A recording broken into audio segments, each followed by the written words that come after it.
কত ক্ষমতা আছে ভারতীয় জনতা পার্টির। একদিকে ইডিকে লাগিয়ে বিরোধী দলের নেতাদের স্তব্ধ করা, আর একদিকে ইলেকশন কমিশনকে লাগিয়ে মানুষের ভোটাধিকার কেড়ে নেওয়া।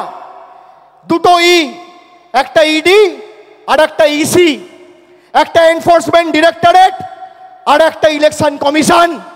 এই দুটো ইকে কাজে লাগিয়ে একদিকে বিরোধী নেতাদের জেলে ঢুকাচ্ছে, আর একদিকে বিরোধী দলের ভোটার বা ভারতবর্ষের নাগরিকদের ভোটাধিকার কেড়ে নিচ্ছে।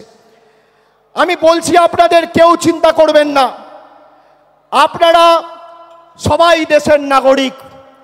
দেশের নাগরিকের ছাড়পত্র দেশের প্রধানমন্ত্রী আর ইলেকশন কমিশন দেবেন না। এই মাটি আমার, এই মাটি আপনার। যে কথায়, যে ভাষায় আপনি জন্মের পর কথা বলতে শিখেছেন, যে ভাষায় মা বলেছেন, যে ভাষায় বাবার সাথে কথা বলেছেন, যে ভাষায় আপনার প্রথম প্রেম ভালোবাসা, সেই ভাষাকে বিজেপি বৃদ্ধাঙ্গুষ্ঠ দেখিয়ে আমাদের অপমানিত করবে, আর আমরা বসে বসে সব মুখে কুলুপ বেঁধে বসে থাকবো।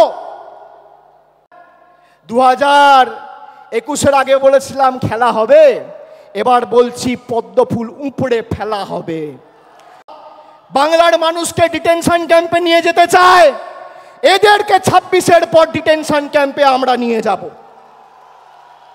আমরা পার্লামেন্টে দরকার হলে বাংলায় বক্তব্য রাখবো, কথা বলবো, দেখি কার গায়ে জ্বালা। আগে দিনে যদি 10 বার বলতাম, এখন 500 বার বলবো। আর 10 মাস তারপর জয় বাংলা বলবে।